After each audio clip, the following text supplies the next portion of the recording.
மாலை வணக்கம். தும்பை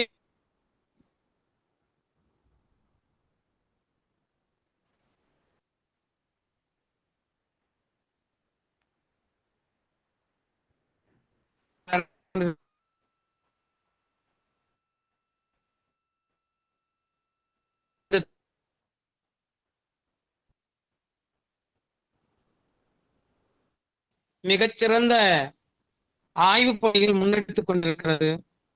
இந்த ஆய்வுப்பணி நிகழ்த்துவதற்கு எங்களுக்கு மிகப்பெரிய ஆக்கம் ஊக்கமாக இருக்கக்கூடிய முதுகலை தமிழ்துறை தலைவர் முனைவர் அருள்மொழி அம்மா அவர்களுக்கும், இளநிலை தமிழ்துறை தலைவர் முனைவர் ஐயா சந்திரகுமார் அவர்களுக்கும் இனிய வணக்கத்தையும் நன்றியையும் கூறி வரவேற்கிறேன். இன்றைய இந்த இணையவழி நிகழ்வில் தும்பை ஆய்வுக்களத்தில் இணைந்திருக்கக்கூடிய எங்களுடைய ஆசிரியர் பெருமக்கள், மாணவ செல்வங்கள், வெளிநாடு வாழ் தமிழ் ஆர்வலர்கள், அறிஞர்கள், பிற மாநிலத்தைச் சேர்ந்தவர்கள், தமிழ்நாட்டினுடைய பல்வேறு பகுதிகளிலிருந்து வந்திருக்கக்கூடிய பெருந்தகைகள், சிவகாசி எழுத்தாளர் சண்முகமையா அவர்கள், இது போன்ற பல்வேறு நிறுவனங்களைச் சேர்ந்தவர்கள் இன்றைய இணைய வழியில் இணைந்திருக்கிறார்கள். அத்துணை பேரையும் நம்முடைய கல்லூரியினுடைய தமிழ்துறை சார்பாக வருக வருக என வரவேற்கிறேன். ஒவ்வொரு மாதமும் இந்த நிகழ்வு தும்பை ஆய்வுக்களம் ஒவ்வொரு மாதமும் நிகழ்ந்து கொண்டிருக்கக்கூடிய மிகச்சிறந்த நிகழ்வு. இந்த நிகழ்வில் ஒரு அரை மணி நேரம் மிகச்சிறந்த ஆய்வு பின்புலத்தை வெளிப்படுத்தக்கூடிய தமிழ் ஆர்வலர்களை தேடி தேடி தரக்கூடிய ஒரு மிகப்பெரிய நிகழ்வு இந்த நிகழ்வு. இன்றைக்கு இந்த நிகழ்விற்கு மிகச்சிறந்த தமிழறிஞர், நம் தாய் தமிழை காக்கக்கூடிய இலங்கை தமிழ் ஆர்வலர், பேராசிரியர், இத்தகைய பெருந்தகை அவர்களை நமக்கு அறிமுகம் செய்த என்னுடைய மாணவரும் என்னுடைய அண்ணன்மான சந்திரசேகர் அண்ணன் அவர்களுக்கு இந்த தருவாயில் நான் நன்றியை கூற கடப்பாடுடையேன். நம்முடைய தாய்மண்ணினுடைய பெருமையை இந்த உலகிற்கு பறைசாற்றக்கூடிய மிகப்பெரிய ஆதிக்கத்தை செலுத்திக் கொண்டிருக்கக்கூடிய நம்முடைய தாய்மண் இலங்கையிலிருந்து இன்றைக்கு மிகப்பெரிய ஆளுமை நம்மிடம் பேச இருக்கிறார்கள். சிறப்பு விருந்தினராக வந்திருக்கக்கூடிய ஐயா அவர்கள் பல்வேறு சிறப்புக்குரியவர்கள். அத்தகைய பெருந்தகை அவர்கள் பல்வேறு விதமான முன்னெடுப்புகளை செய்து கொண்டிருக்கிறார். குறிப்பாக அவர் கலைச்சுடர் வேலாயுதம் ராமர் அவர்கள் ஆசிரியராக பணிபுரிந்து கொண்டிருக்கிறார். நாட்டார் வழக்காட்சியல் துறையில் மிகப்பெரிய ஆளுமையை செலுத்திக் கொண்டிருக்கிறார். அந்த ஆளுமையின் காரணமாக இலங்கை அரசு அவருக்கு தேசிய விருது வழங்கி பெருமைப்படுத்தி இருக்கிறது. நாடக தயாரிப்பாளராக திகழ்ந்து கொண்டிருக்கிறார், ஆய்வாளராக இருக்கிறார், நாட்டார் வழக்காட்சியலில் மிகப்பெரிய பங்காற்றி வருகிறார். அதே போல காமன் கூத்தினை நம்முடைய தமிழகத்தில் வந்து முத்தமிழறிஞர் கலைஞர் நிகழ்த்திய கோவை செம்மொழி மாநாட்டில் மிகப்பெரிய ஆதிக்கத்தினை செலுத்தி காமன் கூத்தினை ஒரு மிகப்பெரிய நாடக கலையாக செம்மொழி மாநாட்டில் நிகழ்த்திய பெருமைக்குரியவர். அந்த மாநாடு மிகப்பெரிய மாநாடு, அதில் நானும் சென்றிருந்த பெருமைக்குரியவன். நக்கீரர் அரங்கில் தொல்காப்பியர் அமர்வு நிலையில் இருந்தேன். ஆக மிகப்பெரிய மேலை நாடுகளிலிருந்து அத்தனை பெருமக்களும் அந்த நிகழ்வை நிகழ்த்தி இருக்கிறார்கள். அதில் ஒரு காமன் கூத்து நிகழ்த்திய பெருமைக்குரியவர், ஒரு மிகச்சிறந்த கவிஞர், பாடலாசிரியர். நம்முடைய தமிழ்நாட்டு மண்ணுக்கு அவர் புதியவர் அல்ல. பல்வேறு காலங்களில் பல்வேறு நிலைகளில் வந்திருக்கிறார். குறிப்பாக நம்முடைய காந்தி கிராம பல்கலைக்கழகத்துக்கு வந்திருக்கிறார். அது மட்டுமல்லாமல் மதுரை உலக தமிழ்ச் சங்கம், அதே போல செந்தமிழ் கல்லூரி, 4ஆம் தமிழ்ச்சங்கம் என்று அழைக்கக்கூடிய செந்தமிழ் கல்லூரி, கலைக்காவிரி கல்லூரி, சென்னை தாகூர் அறிவியல் கல்லூரி, இப்படி பல்வேறு விதமான கல்லூரிகளுக்கு வந்து அங்கே மலையக தாய்மொழி, அதனுடைய நாட்டார் வழக்காட்சியல், வாய்மொழி இலக்கியங்களை இங்கே பேசியிருக்கக்கூடிய பெருமைக்குரியவர். கம்போடியாவில் நிகழ்ந்த உலக தமிழர் மாநாட்டில் இலங்கை தமிழ் வாழ் கல்வெட்டுக்கள் என்ற தலைப்பில் உரையாற்றிய பெருமைக்குரியவர். கொழும்பு தமிழ்ச்சங்கத்தில் 2010 நிகழ்த்திய உலக தமிழர் மாநாட்டில் தலித்திய இலக்கியம் குறித்த மிகப்பெரிய ஒரு ஆய்வு கட்டுரையினை வழங்கிய பெருமைக்குரியவர். ஐயாவினுடைய பெருமைகளை நாம் சொல்லிக்கொண்டே இருக்கலாம். இன்றைக்கு மலையகத்தில் இருக்கக்கூடிய வாய்மொழி இலக்கிய நாட்டார் வழக்காட்சியலை பற்றி நம்மிடம் பேச வந்திருக்கிறார்கள். அவர் மிகச்சிறந்த பெருமைக்குரியவர். அங்கே ஆசிரியராக பல்வேறு மாணவர்களை உருவாக்கிய பெருமைக்குரியவர். இன்னும் மாணவர்களை உருவாக்கி கொண்டே இருக்கிறார். அத்தகைய பெருந்தகை அவர்கள் இன்றைக்கு பேசுவது நம்முடைய கல்லூரிக்கும் நம்முடைய தமிழகத்துக்கும் கிடைத்த பெருமை என்று கூறி இத்தகைய வாய்ப்புக்கு நன்றி கூறி விடைபெறுகிறேன். நன்றி, வணக்கம். நன்றி ஐயா. தொடர்ந்து ஆய்வுரைக்கான நேரம். மலையக மக்களின் வாய்மொழி பாடல்கள் பேசும் வாழ்வியல் என்கின்ற தலைப்பில் ஆய்வுரை வழங்க வருமாறு கொழும்பு புனித அந்தோணியார் ஆண்கள் கல்லூரியின் ஆசிரியர் பெருமதிப்பிற்கும் மரியாதைக்கும் உரிய வேலாயுதம் ராமர் ஐயா அவர்களை ஆய்வுரை வழங்க வருமாறு அன்போடு அழைக்கின்றேன். அனைத்து பேராசிரியர்களே, அன்புக்குரிய மாணவர்களே, ஆய்வுத்துறை சார்ந்த அறிஞர்களே, உங்கள் அனைவருக்கும் இலங்கை திருநாட்டின் சார்பாக என் வணக்கத்தை தெரிவித்துக் கொள்கின்றேன். தமிழ்நாட்டிலே நான் வந்து பல்கலைக்கழகங்களில் பேசிய போது எனக்கு கிடைத்த ஒரு அனுபவம், இந்த இலங்கையில் இருக்கின்ற 18 லட்சம் இந்திய வம்சாவளி மக்களினுடைய வாழ்வியல், அவர்களுடைய பண்பாடு என்ன, அவர்களுடைய இருப்பு என்ன என்பது தொடர்பாக எவ்விதமான தகவலும் இன்றி இருந்திருக்கிறார்கள். அதேவேளை காந்திகிராம் பல்கலைக்கழகத்தில் முதலாக மலையக தமிழ் மக்களுக்காக ஒரு மகாநாட்டை கூட்டி பேராசிரியர் ஆனந்தகுமார் அவர்களுக்கும் அந்த நிகழ்விலே இலங்கையிலிருந்து மீண்டும் தாயகம் திரும்பிய பெரும் திரளான இலக்கிய ஆர்வலர்கள் அங்கே வந்து மீண்டும் தமிழ் மண்ணுக்கும் தமிழ்நாட்டு மண்ணுக்கும் இலங்கை மண்ணுக்கும் ஒரு இணைப்பு பாலத்தை உருவாக்கி கொடுத்தவர்களில் பேராசிரியர் ஆனந்தகுமார் அவர்கள் மிக முக்கியமான பங்கு பாத்திரத்தை வகித்திருக்கிறார். எனவே இந்த சந்தர்ப்பத்திலே உங்களுக்கும் எனக்குமான அந்த உறவு அவரூடாகவும் கிடைத்திருக்கிறது. அதேவேளை இன்று என்னை உங்களுக்கு இணைப்பில் இணைத்துக் கொடுத்த பேராசிரியர் சந்திரசேகர் அவர்களை இந்த சந்தர்ப்பத்திலே நான் மனமகிழ்வோடு அவருக்கு நன்றியை தெரிவித்துக் கொள்கின்றேன். இந்த மலையக மக்கள் என்ற சொல்லுக்கான அர்த்தம் என்னென்றால், இலங்கையில் 1822ஆம் ஆண்டு பிரித்தானிய காலனித்துவம் எங்களை அழைத்து வந்தது.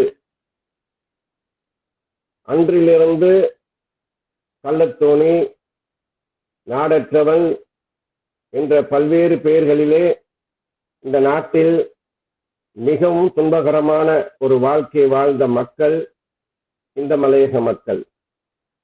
கோவை மாநாட்டிலே மலையக மக்கள் என்ற ஒரு பெயரை நாங்கள் பதிவு செய்த போது அவர்கள் எங்களை எல்லாம் சந்தித்து கேட்டார்கள், மலைவாழ் மக்களா? நாங்கள் மலைவாழ் மக்கள் அல்ல, இலங்கையில் வாழ்கின்ற இந்திய வம்சாவளி மக்கள். ஆனால் இந்த நாட்டிலே எங்களுக்கு ஒரு அடையாளம் தேவைப்பட்டது. அந்த அடையாளம் ஏனென்றால் அதை நான் ஆய்வுரையிலே மிக சிறப்பாக உங்களுக்கு சொல்லிவிடுகிறேன்.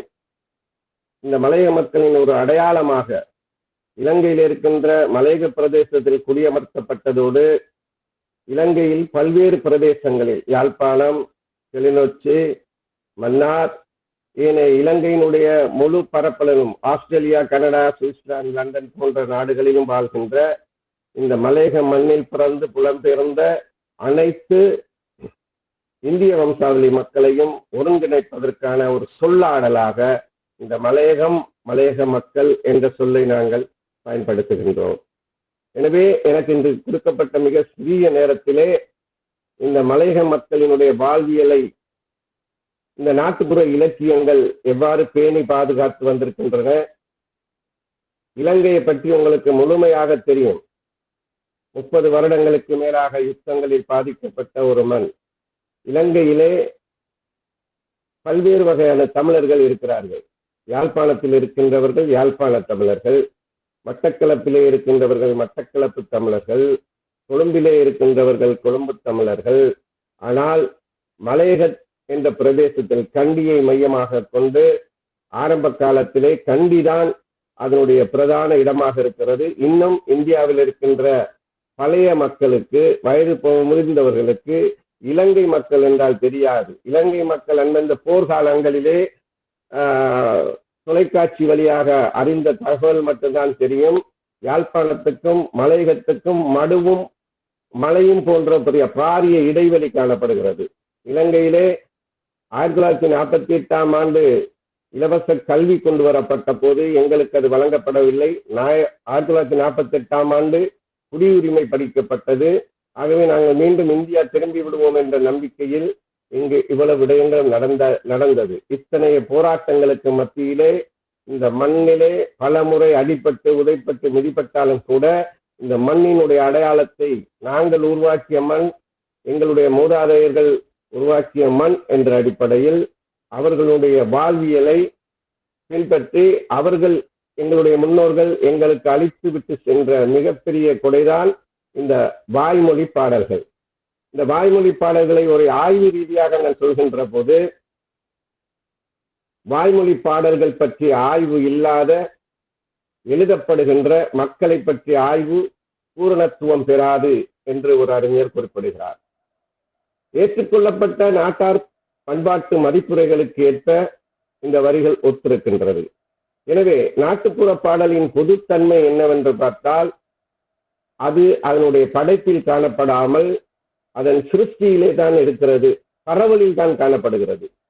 ஆகவே எவ்வாறு இந்த நாட்டுப்புற மக்களினுடைய பாடல்கள் தங்கியிருக்கின்றதோ அதிலே தான் அந்த மக்களுடைய இருப்பு தங்கியிருக்கிறது. ஏன் இந்த நாட்டுப்புற பாடல்களை நாங்கள் தூக்கி பிடித்து தொடர்ச்சியாக 10 ஆண்டுகளுக்கு மேலாக நான் இந்த நாட்டுப்புற இலக்கியங்கள் தொடர்பாக தொடர்ச்சியாக பேசிக்கொண்டிருக்கின்றேன் என்பது, எங்களுடைய இந்த மண்ணை உருவாக்கிய மக்களின் வேதனைகளும் சோகங்களும் மகிழ்ச்சியும் துக்கமும் ஆர்வங்களும் போராட்டங்களும் புரட்சிகளும் இந்த பாடல்களில் தங்கி இருப்பதன் காரணமாக இவற்றை அடுத்தடுத்த தலைமுறைகளுக்கு நாங்கள் கொடுப்பதினூடாக இந்த மண் பற்றிய, இந்த நாட்டுக்குள் எங்களுக்கு இருந்த உரிமை பற்றிய நிலைப்பாட்டை நாங்கள் விஸ்தரித்துக் கொள்ள வேண்டிய, உறுதிப்படுத்திக் கொள்ள வேண்டிய தேவை எங்களிடம் காணப்படுகிறது. அந்த வகையில் மலையக மக்கள் என்பவர் யார் என்ற வினா எழுகிறது. பொதுவாக இலங்கையில் வடக்கு கிழக்கு போன்ற பிரதேசங்களில் தமிழர்கள் பண்டைய காலம் முதல் வாழ்ந்து வருகிறார்கள். எனவே இவர்கள் இலங்கையின் பூர்வீக குடிகள். ஆனால் மலையக மக்கள் தென்னிந்தியாவிலிருந்து ஆங்கில ஆட்சியாளர்களால் அப்படியே ஒரு கிராமத்தை பெயர்த்தெடுத்து இலங்கையின் மலைநாட்டிலே கொண்டு வந்து குடியமர்த்தினார்கள். அவர்கள் தமிழ்நாட்டு மக்களோடு பிறப்பியல் ரீதியான கலாச்சார ரீதியான தொடர்பினை பேணி வந்த போதும் வாழ்வியல் முறையில் அவர்களை விட வேறுபட்டவர்கள். இந்த 200 ஆண்டு காலம் அவர்களை இவ்வாறு வேறுபடுத்தி வைத்திருக்கிறது. இவர்கள் இலங்கை தமிழர்களில் இருந்தும் வேறுபட்டவர்கள். இவர்களுக்கான வாழ்வியல் தளம், மொழி, வழிபாடு, கலை, கலாச்சாரம் என்பவற்றில் தமிழ் பேசும் மக்களிலிருந்து தனித்துவமானவர்கள். தமிழர்களுக்கான தனித்துவமான கலை கலாச்சார பாரம்பரியங்கள் இருக்கின்றன. அது தமிழ்நாட்டுக்கும் பொருந்தும் இலங்கைக்கும் பொருந்தும். தனித்துவமான அடையாளங்கள் இந்த வாழ்வியலோடு பின்னி பிணைந்த ஒன்றாக இந்த தமிழர்களுடைய பண்பாடு காணப்படுகிறது. இது நகரம் கிராமம் என்பவற்றுக்கு இடையில் பாரிய வேறுபாட்டை கொண்டது.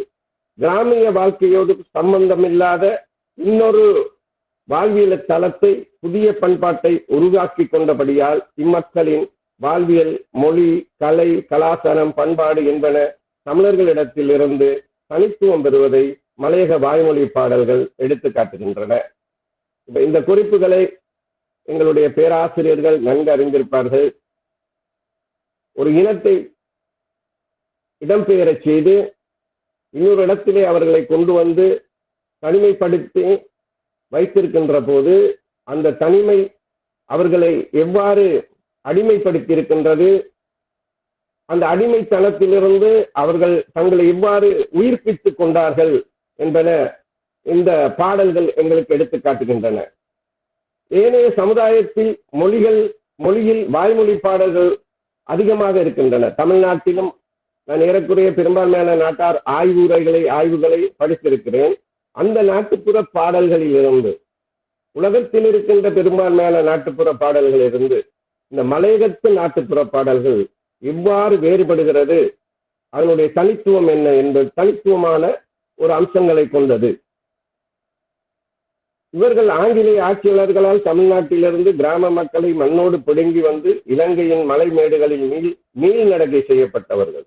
இந்த வாழ்வியல் சூழல் இவர்களுக்கு புதுமையானது, இருள் சூழ்ந்ததாக இருந்தது. இத்தகைய சூழ்நிலையில் இவர்களிடமிருந்து பிறந்த பாடல்கள் தான் மலையக வாய்மொழி பாடல்கள். இந்த பாடல்களில் இந்த தகவல் உங்களுக்கு ஓரளவுக்கு இந்த மலையக மக்களை பற்றி போதும் என்று நினைக்கிறேன். இந்த மலையக வாய்மொழி பாடல்களினுடைய சிறப்பான சில பாடல்களை உங்களுக்கு நான் பாடி காட்டி அந்த பாடல்களுடைய தனித்துவத்தை நான் சிறப்பை, அதனுடைய சுவையை அல்லது அதனுடைய ஏக்கத்தை, தாக்கத்தை உங்களுக்கு முன்வைக்கலாம் நினைக்கிறேன். என்னுடைய எழுநா என்ற ஒரு இணையதள பத்திரிகையிலே இந்த மலையக வாய்மொழி பாடல்களின் ஒவ்வொரு கூறுகளாக நான் அவற்றை ஒரு ஆய்வு கட்டுரைகளாக எழுதி கொண்டு வருகின்றேன். அவை இணையத்தில் காணப்படுகிறது.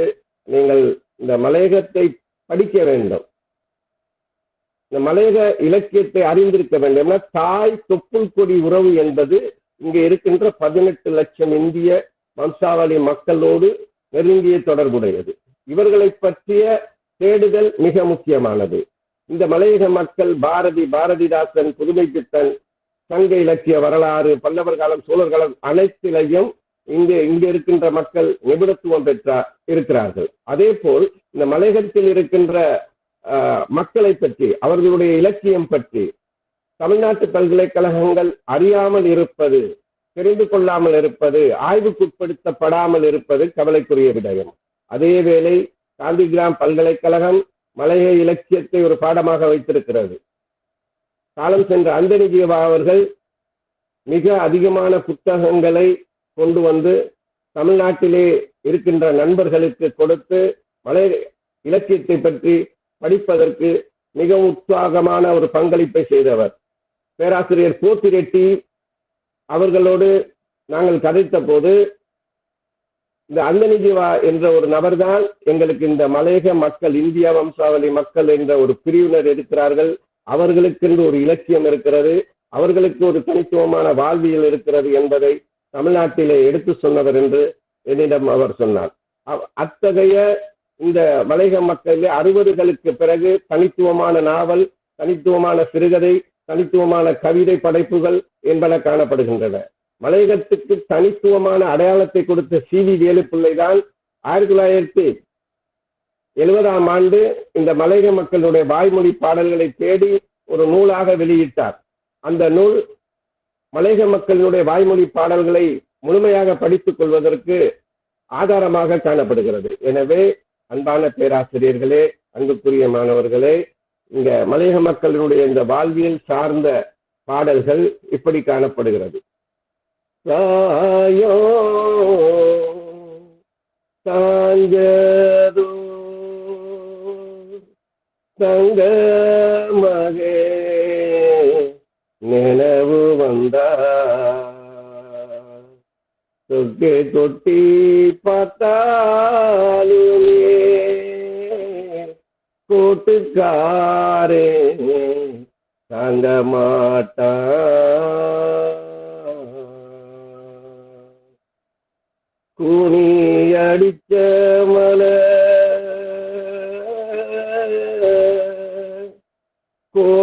கண்ணு போட்ட மலை அண்ணன தோத்த மலை அங்கே தெரியுதடி வாடை அடிக்கிறடி வடகாத்து வீசுதடி தென்னல் மணக்குதடி நாங்க சேர்ந்து வந்த கப்பலில ஊரான ஊரிலந்தேன் ஒத்த பல தோப்பிலந்தேன் பேரான கண்டியில பெத்த தாய நான் மறந்தேன் ஆளுகட்டும் நம்ம சீமை அரிசி போடும் நம்ம சீமை சோறு போடும் கண்டி சீமை சொந்தம்னு சொல்லாதீங்க சோறு போடும் கண்டி சீமை சொந்தம்னு சொல்லாதீங்க கண்டி கண்டி எங்காதீங்க கண்டி பேசி பேசாதீங்க கண்டியில படும் சீரழிவ கண்டவங்க சொல்வாங்க அட்ட கடியும் அருக வழி நடையும் கட்ட எடறுவதும் காணலாம் கண்டியில தலைமன்னாரிலிருந்து தூத்துக்குடியிலிருந்து ராமேஸ்வரத்திலிருந்து தலைமன்னார் வரை கப்பலிலே ஏற்றி கொண்டு வரப்பட்ட போது பல ஆயிரக்கணக்கான மக்கள் கடலிலே மூழ்கி இறந்திருக்கிறார்கள். 50 பேர் ஏற்ற வேண்டிய கப்பலிலே 500 பேரை ஏற்றி இருக்கிறார்கள். இதில் முதல் கவிழ்ந்து போன கப்பல் ஆதிலட்சுமி. இந்த ஆதிலட்சுமி கப்பலிலே வந்த 253 பேரும் இறந்திருக்கிறார்கள். இதை பற்றி எந்த தகவலும் எங்களுக்கு கிடைக்கப்பட முடியவில்லை. தமிழ்நாட்டிலே காணப்பட்ட வறுமை, பஞ்சம், அடக்குமுறை என்பவற்றிலிருந்து எப்படியாவது விடுதலை பெற வேண்டும் என்று 43 நாடுகளுக்கு எம்முடைய இனங்கள் புலம்பெயர்ந்து சென்றிருக்கிறார்கள். இந்த புலம்பெயர்வு என்பது ஆரம்ப காலத்தில் தமிழர்களுக்குத்தான் நடந்தது. இப்படி பல நாடுகளுக்கு சென்றிருந்தாலும் கூட அங்கு எல்லாம் தமிழர்கள் தன்னுடைய தன்மான தாய்மொழியை, பண்பாட்டை, கலாச்சாரங்களை துளைத்த போது இன்றைக்கும் தமிழ்நாட்டின் அடிவேர்களாக அதை தூக்கிப்படுத்திக் கொண்டு அந்த மண் வாசனையோடு அதே பாரம்பரிய பண்பாட்டை காத்து அதிலிருந்து தனித்துவமான அடையாளத்தை வெளிப்படுத்தி கொண்டிருப்பவர்கள் இந்த மலையக மக்கள். இந்த கண்டி பாடல் ஏன் முக்கியத்துவம் பெறுகிறது என்றால், தலைமன்னாரிலிருந்து 80 மைல் தூரம் மாத்தளைக்கு அழைத்து வரப்பட்டு, மாத்தளை என்பது கண்டிக்கு மிக அண்மையில் இருக்கின்ற ஒரு நகரம். இலங்கையில் இருக்கின்ற இந்த வம்சாவளி மக்களை கண்டிக்காரன் என்றே அழைப்பார்கள் தமிழ்நாட்டிலே. அப்படி கண்டி என்ற நகரத்துக்கு கொண்டு வரப்பட்டு அங்கிருந்து வெள்ளைக்கார துறைமார்களுக்கு தமிழ்நாட்டிலே ஆள் சேர்க்கின்ற புரோக்கர்கள், கண்காணிமார்கள் காசுக்கு விற்று அவர்களை மீளா அடிமைகளாக ஆக்கி வைத்த ஒரு பெருமைக்குரிய இனம் இந்த மலையக இனம். எனவே இந்த கண்டி மக்களுடைய பாடல்கள் இங்கு மிகவும் முக்கியத்துவமான பாடல்களாக காணப்படுகின்றன. அன்பானவர்களே,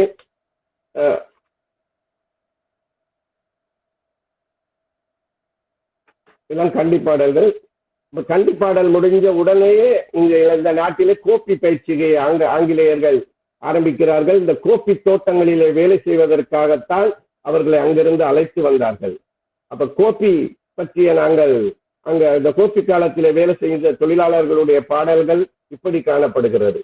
கோப்பி பழுத்திருச்சி கொண்டு போக நாளாச்சி, சீம துறைகள் எல்லாம் இருக்கிறார்கள் ஜன்னலில, பல பேருக்கு சாக்குக்குள்ள பாத்துக்கடி பத்திரமா, பாசுமா கோப்பியில பழமெடுக்க நேரமாச்சு, கங்காணி காட்டு மேல கண்ட கையா ரோட்டு மேல பொடிய பழம் பொறுக்க பொல்லாப்பு நேர்ந்ததையா, பழமும் எடுக்கவில்லை பழைய சோறும் திங்கவில்லை, வீட்டுக்கு போகவில்லை, வேறுதையா என் மனசு. இடுப்புலையும் சாய சேல, இருபுறமும் கோப்பி மரம், அவசரமா புடுங்குறாளே அடுத்த வீட்டு ராமாயி. ஆப்பத்தை சுட்டு வச்சு அது நடுவ மருந்த வச்சு கோப்பி குடிக்க சொல்லி கொள்ளூரானே சிங்களத்தி. கோப்பி குடிக்க சொல்லி கொள்ளூராளே சிங்களத்தி. கோப்பி குடிச்சிட்டாரா, குதிரை மேல ஏறிட்டாரா, பச்சைக்காடு சுத்தி வர 10 நிமிஷம் நேரமாகும் என்ற பாடல்கள் கோப்பி காலத்தினுடைய பாடல்கள். 1860ஆம் ஆண்டுக்கு பிறகு கோப்பிக்கு ஒரு பாரிய வெளிநோய் நோய் வருகிறது. அதன் பின்னர் இலங்கையிலே கோப்பிக்கு பதிலாக தேயிலை பயிரிடப்படுகிறது. அப்ப தேயிலை தோட்டத்திலே காணப்படுகின்ற வாழ்வியல் தான் இந்த மலையக மக்களை இலங்கைக்கு நிரந்தரமாக தங்க வைத்தது. கோப்பி காலத்திலே இலங்கைக்கும் இந்தியாவுக்கும் அடிக்கடி அவர்கள் போய் வந்து கொண்டிருந்தார்கள். அவர்களுக்கு எந்த விதமான தடையும் இருக்கவில்லை. தமிழ்நாட்டிலே கிராமத்திலே இன்றும் காணப்படுகின்ற கடுமையான சாதிய அடக்குமுறை, இன்னும் அதில் தெளிவில்லாத சிந்தனைகள், அதை பற்றி பேச முன்வராத அறிவார்ந்த சமூகம் என்பன இருந்தும் கூட இன்றைய சூழ்நிலையில் இந்த மக்கள் வந்து போய்கொண்டு தான் தாய் மண்ணை நேசித்த பண்பாட்டை நாங்கள் அந்த பாடல்களினூடாக அறிந்து கொள்கிறோம். அதே போல இங்கே வந்து தேயிலை ஆரம்பிக்கப்பட்ட பிறகு இந்த தொழிலாளர்களை வெளியே விடாமல் நிரந்தரமாக அவர்கள் தங்க வைக்கப்பட்டுக் கொண்டிருக்கிறார்கள். அந்த காலத்திலே தான் இந்த தேயிலை பாடல்கள் இங்கே முக்கியமானதாக இருக்கிறது. கொழுந்து வளர்ந்து ரெச்சி கூட போட நாள் ஆச்சு, சேர்ந்து நேர பிடிச்சி சிட்டா பறக்கிறாளே. கொழுந்து வளர்ந்து ரெச்சி கூட போட நாள் ஆச்சு, சேர்ந்து நேர பிடிச்சி சிட்டா பறக்கிறாளே. இன்னொரு மிக முக்கியமான விடயம், தமிழ்நாட்டில் இருந்து புலம்பெயர்ந்து வந்த மக்கள் விவசாய குடிபெற மக்கள். அவர்களுக்கு கூலி வேலை செய்திருந்தாலும் கூட இந்த தேயிலை மலை, அங்கே மலைகளை உடைத்து பாறைகளை உடைத்து காடுகளை அழித்து புதிய தேயிலை மரங்களை நட்டு அதிலே வேலை செய்து ஒரு புதிய அனுபவத்தை பெற்றுக்கொண்டு ஒரு புதிய வாழ்வியல் முறைக்கு அவர்கள் தள்ளப்படுகின்ற போது அவர்கள் தனித்துவமான ஒரு அடையாளம் கொண்ட மக்களாக அவர்கள் காணப்படுகிறார்கள். காலையில நேர முடிச்சு காட்டு தங்க போய் முடிச்சு கூட நிறையலையே எங்க குலவைய தோட்டத்தில, கூட நிறையலையே குலவைய தோட்டத்தில, நாளும் நேர முடிச்சு நயமா கொழுந்தெடுத்தேன், கூட நிறைஞ்சி போச்சு கொழுந்து நீர் சின்னதொர, கூட நிறைஞ்சிருச்சு கொழுந்து நீர் சின்னதொர. துரை அந்த அதிகார மையத்தின் உச்ச பொறுப்பில் இருக்கின்றவர் துரை. அவருடைய கட்டுப்பாட்டில் தான் எல்லோரும் இருந்தார்கள். எனவே கொழுந்தெடுப்பது, கொழுந்து நெருப்பது, சம்பளம் கொடுப்பது, அனைத்து பொறுப்புகளுக்கும் பொறுப்பாக இருக்கின்ற அந்த துரையைத்தான் நாங்கள் சின்ன துரை பெரிய துரை என்று அழைப்போம். எனவே இந்த பாடல்களை துரைமார்களினுடைய பாடல்களும் மிக முக்கியமான பாடல்களாக காணப்படுகிறது. அப்ப இந்த துரை வாழ்கின்ற இடம் எவ்வளவு சிறப்பாக இருந்திருக்கிறது அவர்களை பற்றி சொல்லுகிறார்கள். கொய்யா பழம்பலுக்கும் கோடமல்லி பூ பூக்கும், சீதா பழம்பலக்கும் நம்ம சின்னதொரு வாசலில, 6 அடிதான் மங்களாவா 60 அடி பூந்தோட்டம், பூஞ்செடிக்கு தண்ணி போடும் புண்ணியரே என் பொறுப்பு, பூஞ்செடிக்கு தண்ணி போடும் புண்ணியரே என் பொறுப்பு, அப்பு குசினி மேட்டி அடவாதவக்காரே, வாங்கோலி 2 காணா வாங்க மச்சான் தேடி பார்ப்போம். இந்த பாடல்கள் இவ்வாறு இந்த மலையக மக்களினுடைய இந்த பாடல்கள் மிக சிறப்பான பாடல்களாக அவர்கள் பதிவு செய்திருக்கிறார்கள். அடுத்தது இந்த கங்காணி துரைமார்களுக்கு எடுபிடி வேலைகளாகவும் இந்த மக்களை அடக்குமுறைக்கு உருவாக்குவதற்கு மிக முக்கியமான பங்கு வகித்தவர்கள் கங்காணிமார்கள். இந்த கங்காணிமார்களை பற்றி நிறைய சுவாரஸ்யமான பாடல்கள் இருக்கு.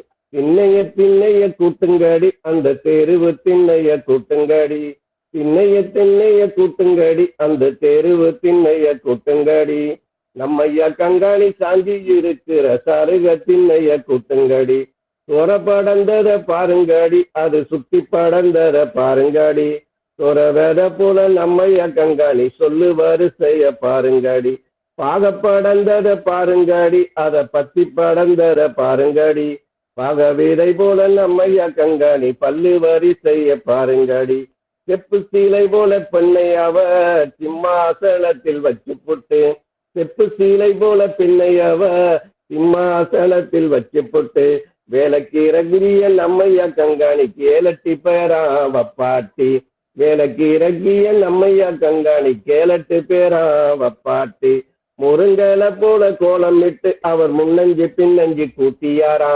முருங்கலை போல கோலம் விட்டு அவர் முன்னஞ்சி பின்னஞ்சி கூட்டியாரா, சருக துப்பட்டி மேல போட்டு அவர் தங்க பல்லாக்கு மேல வாராரா, சருக பல்லாக்கு மேல போட்டு அவர் தங்க பல்லாக்குல வாராரா. எனவே இந்த கங்காணி பாடல்கள் மிக முக்கியமான பாடல்கள். கங்காணிக்கு நான் கூடுதலாக இந்த ஆய்வுரையை உங்களுக்கு முழுமையாக எல்லோருக்கும் கிடைக்கத்தக்க வகையில் அனுப்பியிருக்கிறேன், எல்லாரும் பெற்றுக்கொள்ளலாம். இந்த பாடல்கள் முழுமையாக உங்களுக்கு அறிந்திருக்க வாய்ப்பில்லை என்ற காரணத்துக்காகத்தான் இந்த பாடல்களை அதிகமாக உங்களுக்கு தந்திருக்கிறேன். இந்த வாய்மொழி பாடல்கள் நீர் சுனைகள் போன்றவை. ஐயமும் ஆயாசமும் ஏற்படுகின்ற போது மக்கள் இவைகளில் மூழ்கி புத்துணர்வு பெறுகின்றனர். இவை சமுதாய உணர்வுகளை கை காட்டி சின்னங்களாக காட்டக்கூடியவை. இந்த பாடல்கள் கடந்த கால வாழ்க்கையையும் இருபடந்த காலப்பகுதியில் ஒளி வீசக்கூடிய ஆற்றல் இவைகளுக்கு உண்டு. தொழில் பாடல்களை ஆராய்ந்த டாக்டர் சண்முக சுந்தரம் தொழில் பாடல்களில் தொழிலுக்கு அடுத்த நிலையில் காதல் இடம்பெறுவதுண்டு. காதல் உணர்வுகள் இவர்களது களைப்பை எளிதில் போக்கிவிடுகின்றன, அத்தோடு மனதில் உற்சாகத்தையும் உத்வேகத்தையும் வெளிப்பி விடுகின்றன என்றார். 5 மணியாச்சு, ஐயா வர நேரமாச்சு, கொஞ்சி விளையாடாதீங்க கோளுக்காரன் கங்காணி, கொந்தரப்பு கார குட்டி கொழுந்தெடுக்கும் சின்ன குட்டி, கொந்தரப்ப கண்டவுடன்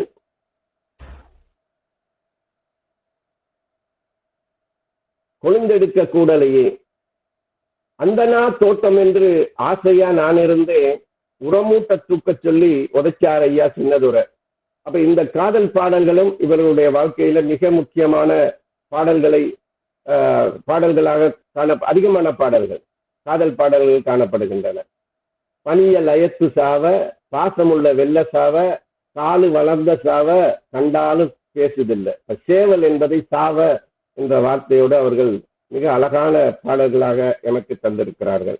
அதே நேரம் இவர்கள் எப்படியெல்லாம் இந்த கங்காணிமார்களுடைய சில செயல்கள், மோசமான செயல்கள் எப்படியெல்லாம் இருக்கிறது. மானும் வேட்டையும் ஆடிக்கொண்டு, மயிலும் வேட்டையும் ஆடிக்கொண்டு, கொக்கோ வேட்டையும் ஆடிக்கொண்டு, குமரி வேட்டையும் ஆடுவாராம். மானும் வேட்டையும் ஆடிக்கொண்டு, மயிலும் வேட்டையும் ஆடிக்கொண்டு, கொக்கு வேட்டையும் ஆடிக்கொண்டு, குமரி வேட்டையும் ஆடுவாராம். இத்தகைய பலியிடல்களுக்கு எங்களுடைய பெண்கள் அக்காலத்திலே பட்ட துன்பங்கள், வேதனைகள், இந்த பாட்டில் இருக்கின்ற வேதனைகள் சாதாரணமானவையாக இல்லை. மிகப்பெரிய ஆய்வுகள் மலையக பெண்கள் எவ்வாறு வெள்ளைக்கார துறைமார்களாலும் கங்காணிமார்களாலும் கணக்க பிள்ளைமார்களாலும் அதிகார வர்க்கத்தாலும் எவ்வாறெல்லாம் துஷ்பிரயோகம் செய்யப்பட்டார்கள் என்பதை குமாரி ஜெயவர்தனா என்ற ஒரு மிகப்பெரிய பேராசிரியர் இலங்கையிலே ஆங்கிலத்திலே ஒரு ஆய்வுரையை செய்திருக்கிறார். அதை பார்க்கின்ற போது எத்தனை துயரங்களுக்கு மத்தியில் இந்த மலையக தொழிலாளர் மக்கள் தங்களுடைய இருப்பையும் தங்களுடைய வாழ்வியலையும் இந்த மண்ணிலே தக்க வைத்து இன்று 200 வருடங்களை கடந்து இந்த நாட்டிலே இந்த நாட்டின் பொருளாதாரத்தின் முதுகெலும்பாக இருந்திருக்கிறார்கள் என்பது மிகவும் ஆய்வுக்குரிய சிந்தனைக்குரிய விடயமாகும். ஐயா, நேரம் இருக்கிறது ஐயா? ஒரு 10 நிமிஷம் எடுத்துங்க. நிறைய பண்ண முடிஞ்சா பண்ணுங்க, இல்லைன்னா 10 நிமிஷம் எடுங்க. சரிங்க. இத்தகைய துன்பம் நிறைந்த இந்த மக்களுடைய வாழ்க்கை 1947ஆம் ஆண்டு இந்த கங்காணிமாரை ஒழிப்பதற்கான சட்டம் கொண்டு வரப்பட்டது. எனவே 46ஆம் ஆண்டு வரை இந்த மக்களை ஆளுகின்ற அதிகாரமிக்க கங்காணிமார்கள் தான் மிக முக்கியமானவர்களாக இருந்திருக்கிறார்கள். இந்த கங்காணிமார்கள் தான் இன்று கொழும்பிலேயும் ஏனைய இலங்கையில் இருக்கின்ற நகரங்களில் இருக்கின்ற முதலாளிகளாக இன்று மாறி இருக்கிறார்கள். ஏனென்றால் அவர்கள் செய்த ஒவ்வொரு வேலையும் வேட்டிக்கு 10 ரூபா, வெள்ளை வேட்டிக்கு 10 ரூபா, கம்பளிக்கு 5 ரூபா, கருப்பு கம்பளிக்கு 5 ரூபா என்று படிக்காத இந்த பாமர தொழிலாளர்களை ஏமாற்றி அவர்களிடமிருந்து தொடர்ச்சியாக அவர்களை கடன்காரர்களாக ஆக்கி காலம் முழுவதும் அவர்களை உழைக்க வைத்த பெருமை எங்களுடைய கங்காணிமார்களை தரும். கங்காணிமார்கள் வேற யாரும் அந்நியர்கள் கிடையாது.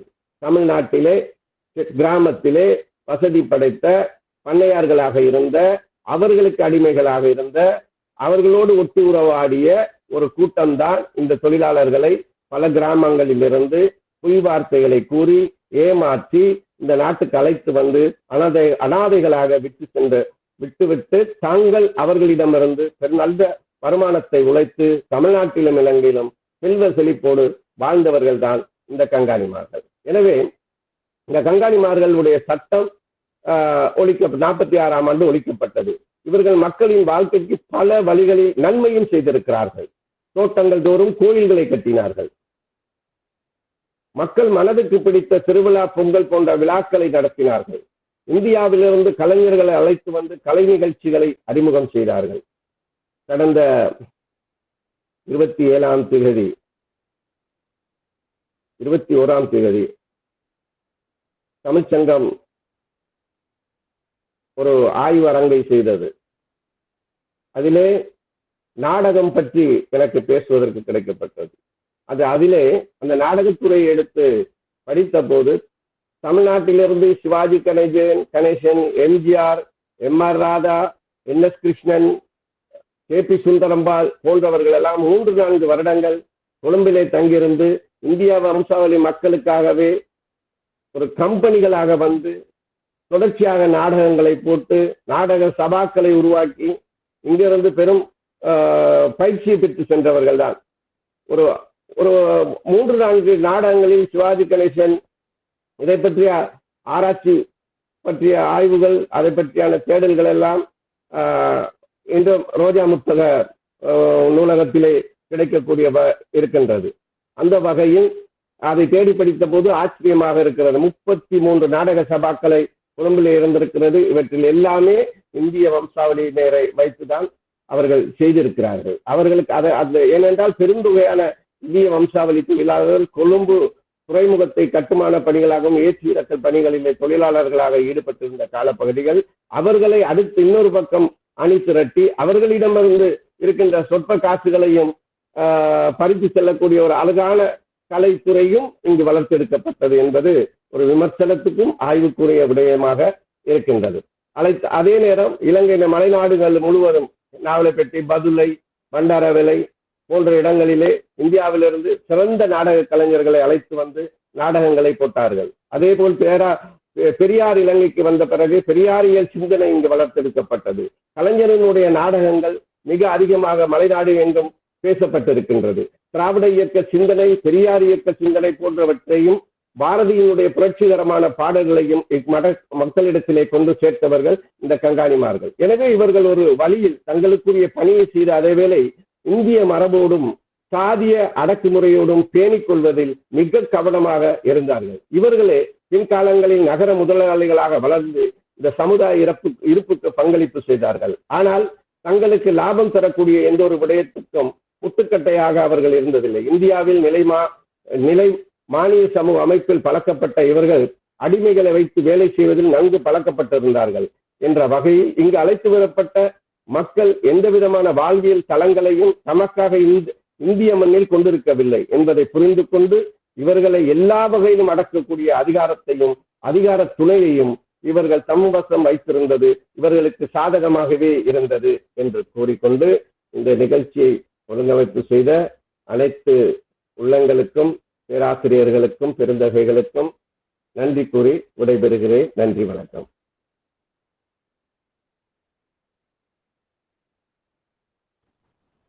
நல்லதொரு ஆய்வுரை வழங்கி சிறப்பித்த ஐயா அவர்களுக்கு நன்றி.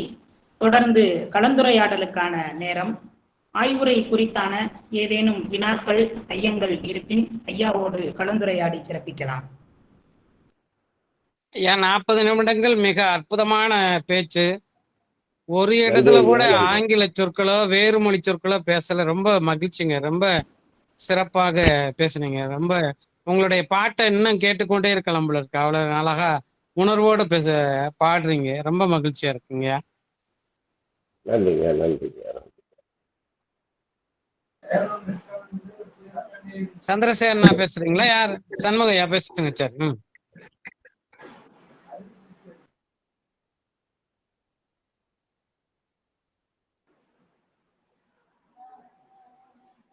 ஐயா வணக்கம் ஐயா, சொல்லுங்க. ஐயா ஐயா வணக்கம். வணக்கம் வணக்கம் ஐயா, வணக்கம் ஐயா. உண்மையிலேயே மலையக தமிழர்களுடைய அந்த வாழ்க்கை சூழல் ரொம்ப அருமையாக நீங்க வந்து அதை வெளிப்படுத்தினீங்க ஐயா. உண்மையிலேயே மனதை வந்து ரொம்ப நெகிழச் செய்த ஒரு உரை. ரொம்ப நன்றிங்க ஐயா, ரொம்ப அருமையாக இருந்தது. நன்றிங்க ஐயா. சந்திரசேகரனா, வெந்தயகோரிமா பேசுங்க. அனைவருக்கும் வணக்கம். விந்திய கௌரி பேசுகிறேன். ஐயா, மலைவாழ் மக்களுடைய வாழ்க்கைய நீங்கள் அருமையாக எடுத்துரைத்தீர்கள். பாடலை பாடி அவங்க பட்ட கஷ்டம், கங்காணினா பொல்லாதவங்க அப்படின்னு தான் நினச்சிருந்தோம். முதல்ல அப்படி நீங்கள் சொன்னாலும் அவங்க செய்த நல்ல ஒரு காரியங்களையும் நீங்கள் எடுத்துரைத்தது எங்களுக்கு ஒரு நல்ல எண்ணமாக இருந்தது ஐயா. எந்த ஒரு மனிதனும் நல்லது செய்வாங்க, கெட்டது செய்வாங்க. ஆனால் அதே சமயம் அவங்களுக்கான அந்த வசதியை அவங்க உருவாக்கிக்கிட்டாங்கன்னு நீங்கள் சொன்னது சிறப்புங்க ஐயா. நீங்கள் பாடல் பாடும்போது நாட்டுப்புற பாடலில் உள்ள அந்த மெட்டு போலையும் இருந்ததுங்க ஐயா. மக்கள் பட்ட துயரங்கள், அதே சமயம் அவ்வளவு கஷ்டத்துலையும் அவங்களோட வாழ்க்கையை செம்மையாக்கியிருக்காங்க. பாடல் மூலமாக அவங்க வாழ்க்கையோட அந்த கருத்தை வந்து அவங்க பதிவிட்டது ரொம்ப சிறப்புங்க ஐயா. அது ஆய்வு நோக்கில் நீங்க எடுத்துரைத்தது அருமை ஐயா. வாழ்த்துக்கள் ஐயா, பாராட்டுக்கள் ஐயா. நன்றி அம்மா.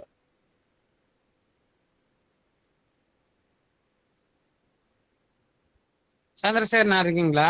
வேற வெளிநாட்டு வாழ் கோவிந்தராஜையா இருக்கா? தம்பி கோவிந்தராஜையா இருக்காரா? இணைஞ்சாரு சிங்கப்பூர். கோவிந்தராஜ் கோவிந்தராஜன் ஐயா, இணைப்புல இருக்கீங்களாங்க ஐயா? அண்ணா வணக்கம்ண்ணா. சந்திரசேகரன் சொல்லுங்க, பேசுங்கண்ணா. வணக்கம் வணக்கம். இன்னைக்கு மிக சிறப்பான ஒரு உரை. இலங்கையினுடைய வரலாறு அப்படிங்கிறது ஒரு நீண்ட ஒரு சோகத்தினுடைய பின்னணியில் இருக்கக்கூடிய ஒரு வரலாறு.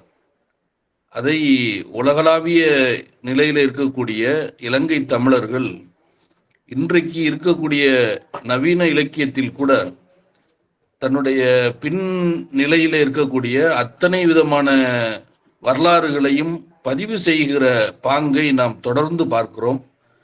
அந்த அளவில் நாட்டுப்புற கல ஆய்வை அதில் கூட நாம் பட்டிருக்கக்கூடிய இலங்கை தமிழர்கள் பட்டிருக்கக்கூடிய வேதனையை, அவர்களினுடைய வாழ்வாதார நிலைகளை மிக அருமையாக இன்றைக்கு ஆய்வுரையிலே நம்மளுடைய ஆய்வாளர் ஐயா அவர்கள் சிறப்பாக செய்திருக்கிறார்கள்.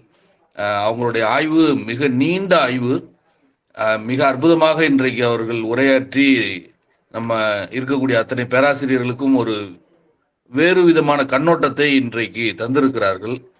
அதே நேரத்தில் அவங்க ஒரு பெரிய நாட்டுப்புற கலைஞர். இன்றைக்கு பேசிய நம்ம ஐயா அவர்கள் மிகச்சிறந்த நாட்டுப்புற கலைஞர். இலங்கையினுடைய மிகப்பெரிய விருதுகளை எல்லாம் பெற்றிருக்கக்கூடிய ஒரு பெருமைக்குரியவர். அவர் நம்மளோட இன்னைக்கு உரையாற்றி இருப்பது நமக்கெல்லாம் பெருமை தரக்கூடிய ஒரு விஷயம். இன்னும் நிறைய இலங்கை தமிழர்களை பற்றின வரலாறுகள் பதிவு செய்யப்பட வேண்டியது இருக்கிறது.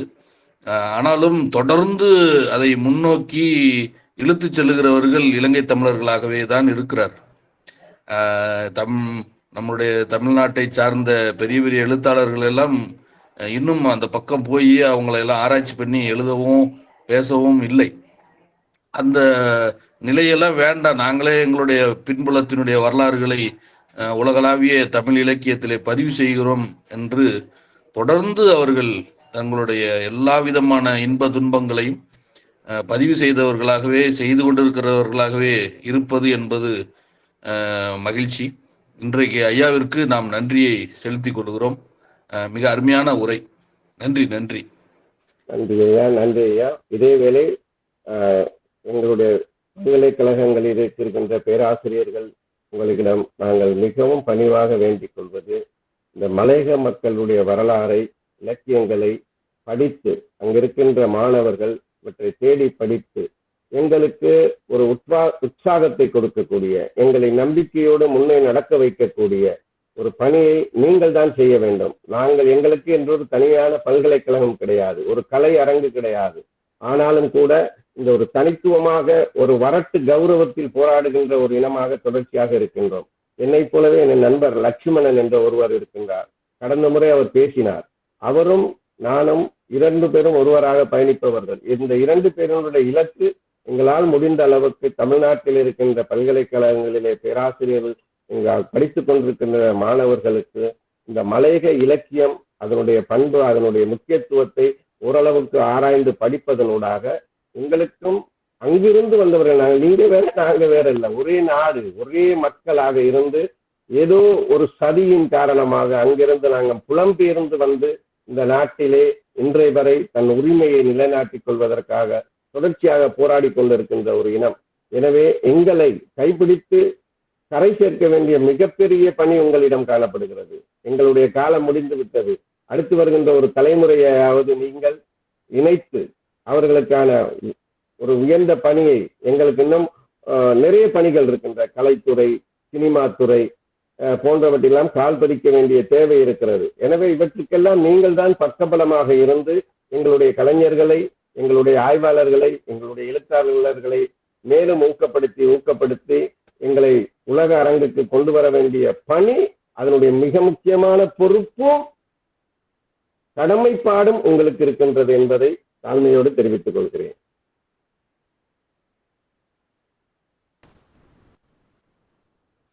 நன்றி ஐயா. வேறு ஏதேனும் வினாக்கள்? சரிங்க, நன்றிங்க. தும்பை நிகழ்வு 179 நிகழ்த்திட அனுமதி அளித்து ஆக்கமும் ஊக்கமும் தருகின்ற கல்லூரி நிர்வாகத்தினர், தாளாளர், முதல்வர் அவர்களுக்கு நன்றியை தெரிவித்துக் கொள்கின்றோம். நிகழ்வின் தொடக்கமாக வரவேற்புரை மற்றும் சிறப்பு விருந்தினர் குறித்தான அறிமுக உரை ஆற்றி சிறப்பித்த முதுகலை தமிழ்துறை இணை பேராசிரியர், நிகழ்வின் ஒருங்கிணைப்பாளர் முனைவர் சோ. முத்தமிழ் செல்வன் ஐயா அவர்களுக்கு நன்றி. மலையக மக்களினுடைய துன்பகரமான வாழ்வியல், நாட்டார் பாடல்கள் வெளிப்படுத்தக்கூடிய பண்பாடுகள், உயிர்ப்புத்தன்மைகள், தனித்துவங்கள், வரும் தலைமுறையினருக்கு வாய்மொழி பாடல்களை எடுத்துரைப்பதனுடைய தேவை, நாட்டார் பாடல்களினுடைய கவித்துவத்தை, துன்பங்களை, வாழ்வியலை அழகுறப்பாடி மலையக மக்களினுடைய பண்பாட்டியல், அடக்குமுறைகள், அவர்கள் எதிர்கொண்ட சிக்கல்கள், புலம்பெயர்வுகள் குறித்து மலையக மக்களினுடைய வாய்மொழி பாடல்கள் பேசக்கூடிய வாழ்வியல் என்கின்ற தலைப்பில் ஆய்வுரை வழங்கி சிறப்பித்த இலங்கை கொழும்பு புனித அந்தோணியார் ஆண்கள் கல்லூரியின் ஆசிரியர் வேலாயுதம் ராமர் ஐயா அவர்களுக்கு நன்றி. நிகழ்வில் கலந்துரையாடி சிறப்பித்த துணை நல் உள்ளங்களுக்கும் நன்றி. தொடர்ந்து தும்பை ஆய்வுக்களம் நிகழ்வில் இணைகின்ற உள்நாடு வெளிநாடு வாழ் தமிழ் ஆர்வலர்கள், முனைவர் பட்ட ஆய்வாளர்கள், முதுகலை தமிழ் மாணவர்கள், இளநிலை தமிழ்துறை தலைவர், பேராசிரியர்கள் அனைவருக்கும் நன்றி. நல்லதொரு தேடலே சிந்தனையே நல்லதொரு ஆய்வு. மீண்டும் நல்லதொரு ஆய்வுரையோடு தும்பை நிகழ்வு 180 சந்திப்போம். நன்றி, வணக்கம்.